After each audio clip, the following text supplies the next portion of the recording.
Sometimes horror isn't in blood or ghosts, but in a brief moment of confinement that forces you to see yourself through the eyes of strangers.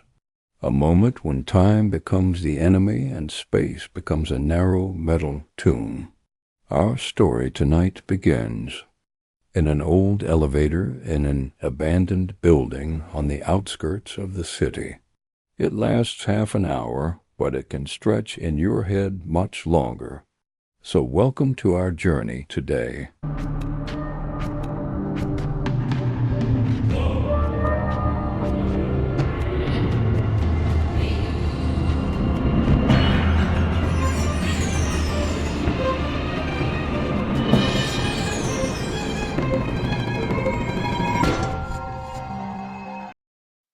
On a rainy night, 5 strangers enter an old building said to be slated for demolition.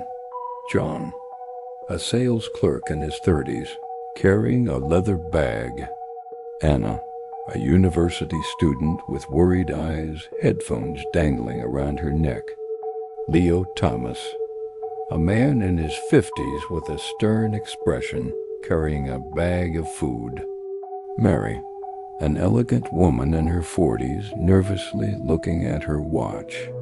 Alex, a young man in his 20s, looking sarcastic, fiddling with his phone. They gather in front of the only elevator. The door opens with a painful, ironic sound. They get in. The required floor is different for each. John for the 5th floor, Anna for the 3rd, Leo Thomas for the 7th. Mary for the 2nd floor, and Alex doesn't specify anything. The elevator suddenly lurches on the 4th floor. Then it stops. The lights flicker and then settle into a pale yellow glow. At first, they try to act rationally. John presses the emergency button, but there's no answer. Anna tries to call. No network. Alex looks surprised. Anna begins to tense up. I hate tight spaces. Leo Thomas remains silent, looking anxious. A minute passes, 10 minutes. Half an hour, the temperature rises, the air thickens. A silent tension takes over. Anna noticed that the floor meter wasn't displaying a familiar number.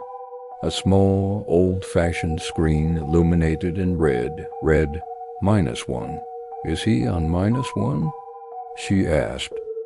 There must be a malfunction, John replied. There was no floor with that number. Leo Thomas suddenly raises his head and says, "The basement is here? There are no people there. It's just for old generators." Everyone shut up and silence prevails.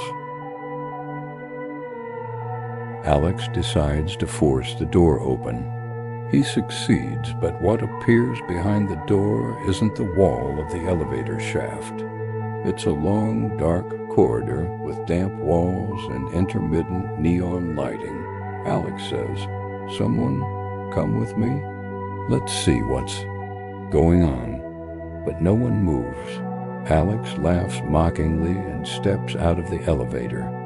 The door slowly closes behind him, then stops halfway open. John tries to open it again, but Alex is no longer there. The corridor itself has disappeared. Just an ordinary concrete wall. Anna screams, "How? He got out in front of us." Mary tries to pull herself together. Maybe he went back up the stairs. Maybe he came down. But Leo Thomas mutters. The elevator swallowed him up. The remaining 4 begin to trade accusations.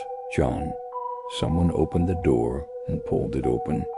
Anna, it could have been one of you. Mary, we're all locked up. How could someone disappear without a trace? Leo Thomas, because an elevator isn't a means of transportation. An elevator is a door. The lights flicker. A scraping metal sound comes from outside. It sounds like something is moving in the elevator shaft. Anna suddenly loses her temper and screams. The electricity goes out. But when she comes back on, Mary is gone. In her place, only her bag. John punches the walls. It's not possible. This is insane. Anna cries, "I don't want to die here." Leo Thomas calms down and says, "I saw something a long time ago. People used to talk about an elevator that chooses its victims." John shouts, "What do you mean? You know more than you're saying." But Leo Thomas doesn't respond, remaining silent. The red counter now shows -2. Anna whispers, "We're not going down, we're going deeper." John decides to force the door open again. This time a fully lit room appears behind him. With an empty table and chairs inside, John steps outside despite Anna's pleas. The light flickers. John gradually fades away, like a picture burning at the edges. Anna screams and slams the door. Now, only she and Leo Thomas remain. Anna trembles. "We're going to perish. Why is this happening?" Leo Thomas raises his head. "I don't know, but maybe the elevator doesn't take bodies. It only takes souls." He responds suddenly, "I was the guard of this building 20 years ago." Anna, What are you saying?" Anna stares at him in horror. And suddenly, the lights go out.